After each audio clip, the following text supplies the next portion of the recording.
Hi ಎಲ್ಲರಿಗೂ, ರವಿ ಬ್ಲಾಗ್ಸ್ಗೆ ಸುಸ್ವಾಗತ. So ಈ ವ್ಲಾಗಲ್ಲಿ ನಮ್ಮನೇಲಿ ದೀಪಾವಳಿ ಸೆಲೆಬ್ರೇಷನ್ ಯಾವ ಥರ ಮಾಡ್ತೀವಿ ಅಂತ ನೋಡೋಣ ಬನ್ನಿ. ಇದು ದೀಪಾವಳಿ ಸ್ಪೆಷಲ್ ರಂಗೋಲಿ ನಮ್ಮಮ್ಮ ಹಾಕಿರೋದು. ಸೊ ದೀಪಾವಳಿ ಅಂದರೆ ಎಲ್ಲರ ಮನೇಲಿ ಬಾಳೆಕಂಬ, ಮಾವಿನ ತೋರಣ, ಮನೆ ಬಾಗಿಲಲ್ಲಿ ಹಾಕೋದು ಪ್ರತೀತಿ.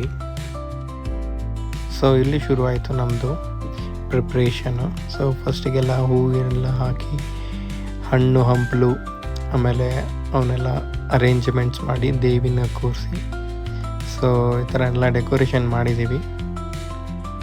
ನೋಡಿ ನಮ್ಮ ಮನೆಯ ಮಹಾಲಕ್ಷ್ಮಿನ.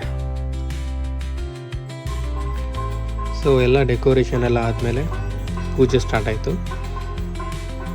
ಸೊ ಪೂಜೆ ಮಾಡ್ತಾಯಿದ್ದೀನಿ, ನಾನೇ ಮಾಡ್ತಾ ಇರೋದು ಪೂಜೆನ. ಸೊ ಎಲ್ಲರೂ ಪ್ರೇ ಮಾಡ್ಕೊಂಬಿಡಿ ನಿಮ್ಮ ಬೇಡಿಕೆಗಳನ್ನ. ಆ ದೇವಿ ಆದಷ್ಟು ಬೇಗ ನೆರವೇರಿಸಲಿ ಅಂತ ಬೇಡ್ಕೊತೀನಿ.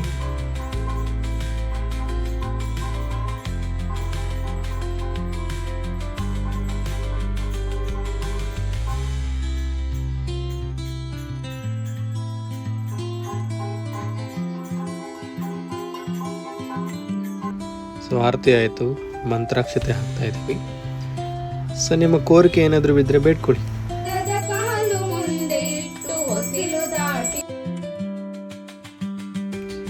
ಸೊ ಈ ಥರ ಡೆಕೋರೇಷನ್ಸ್ ಮಾಡಿದ್ವಿ ನಾವು. ದೀಪಾವಳಿ ಹಬ್ಬ ಅಂದರೆ ಹಬ್ಬದ ಸ್ಪೆಷಲ್ ಊಟ ಇದ್ದೇ ಇರುತ್ತಲ್ವ. ಸೊ ಇದೇ ಹಬ್ಬದ ಊಟ.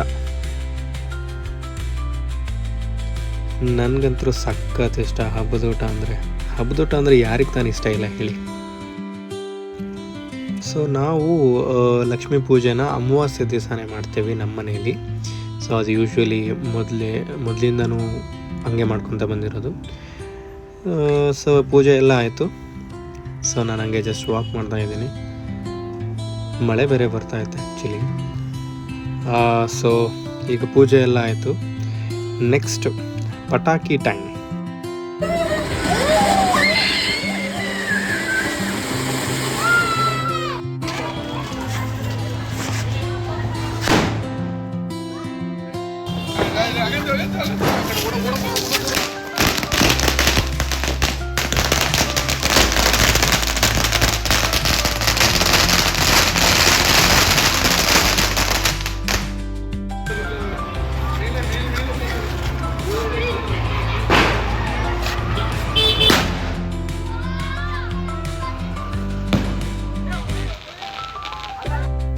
ಓಕೆ, ಎಲ್ಲರಿಗೂ ಒನ್ಸ್ ಅಗೇನ್ ಹ್ಯಾಪಿ ದೀಪಾವಳಿ.